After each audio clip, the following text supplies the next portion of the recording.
George MacDonald was one of the 19th century's pioneering grand masters of modern fantasy. Born in Huntly, Scotland, to educated parents, MacDonald grew up loving books and poetry, science and mathematics. He attended seminary, got married, and entered the pulpit, only to face a serious salary reduction and an eventual dismissal for preaching non-Calvinist theology. He eventually turned to writing novels to support his growing family, which topped out at 11 children. And in his fiction, he continued to share his convictions about the personality of God as a doting father, but also portrayed him as a loving grandmother with exacting standards for behavior.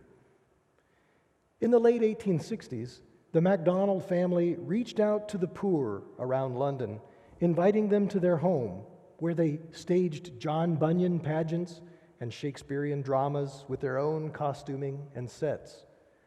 They did this in an age of widespread tuberculosis, which afflicted their own family, taking the lives of 4 children. From this point, MacDonald's literary outpouring included some of his best-known fantasies and novels of Scottish life.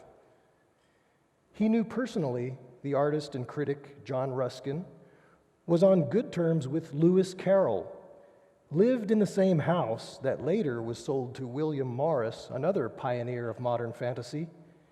He befriended Tennyson and invited him to that house. While on lecturing tours in America, where he drew crowds of thousands, he met Walt Whitman and Longfellow and befriended Mark Twain, who was probably influenced by him to write Huckleberry Finn. Despite a modicum of notoriety in his time, MacDonald largely subsisted on the charity of others, struggling with diseased lungs and often finding it difficult to feed his large family. Nevertheless, he worked tirelessly. As my colleague Joe Ricke describes him, MacDonald was a monumental figure in the second half of the 19th century. Preacher, poet, teacher, scholar, fantasist, moralist, critic, editor, novelist, essayist, and, one might argue, the social conscience of his generation. In the same day, he might be mounting a play with his beloved family, finishing off a poem for publication, correcting drafts of his most recent novel, and writing letters of spiritual advice and comfort.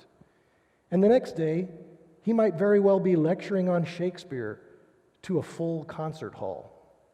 Truly, as the role he lovingly played in his family's productions of Pilgrim's Progress, he was a great heart.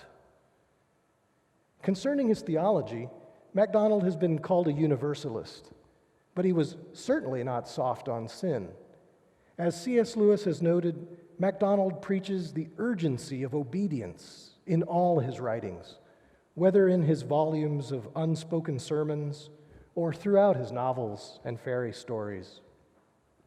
I dare not say that he is never in error, Lewis writes, but to speak plainly, I know hardly any other writer who seems to be closer or more continually close to the Spirit of Christ himself.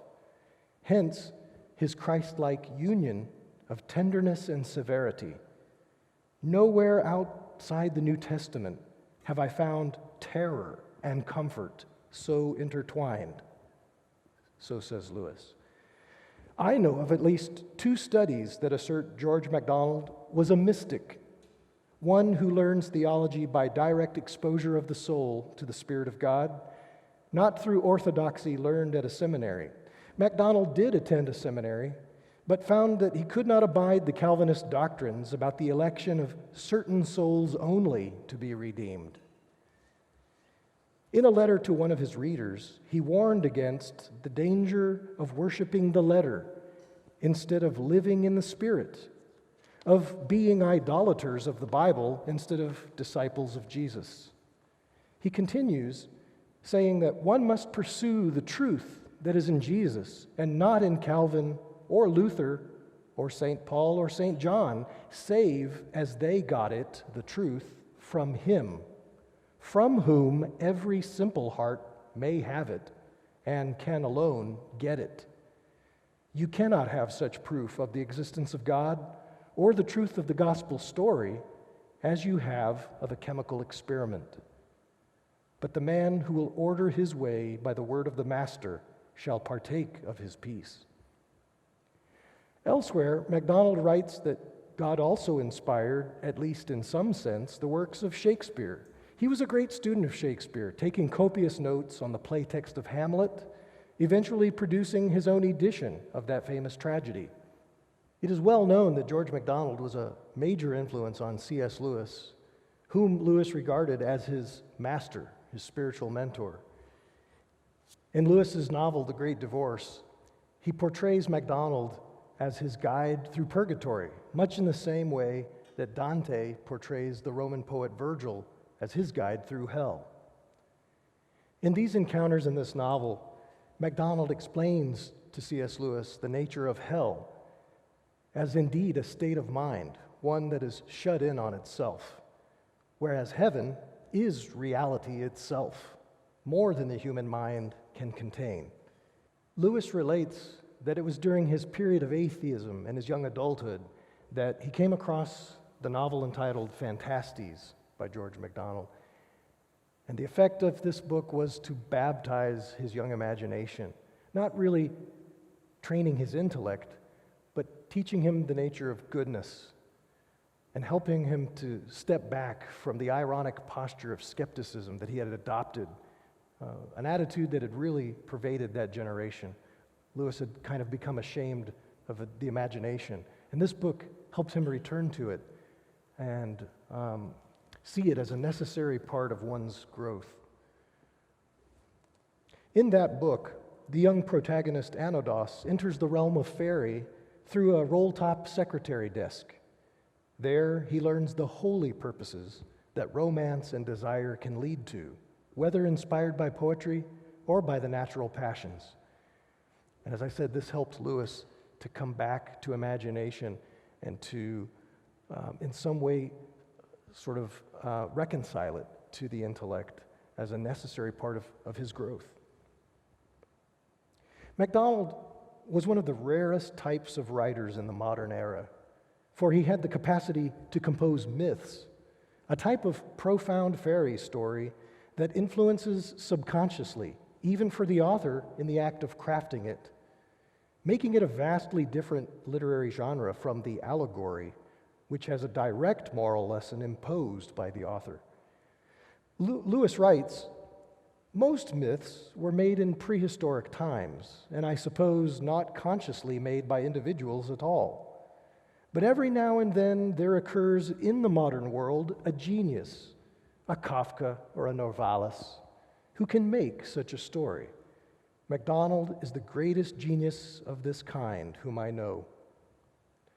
Lewis further explains that this type of fairy story gets under our skin, hits us at a level deeper than our thoughts or even our passions, troubles oldest certainties till all questions are opened, and in general shocks us more fully awake than we are for most of our lives. It was in the mythopoeic art that MacDonald excelled.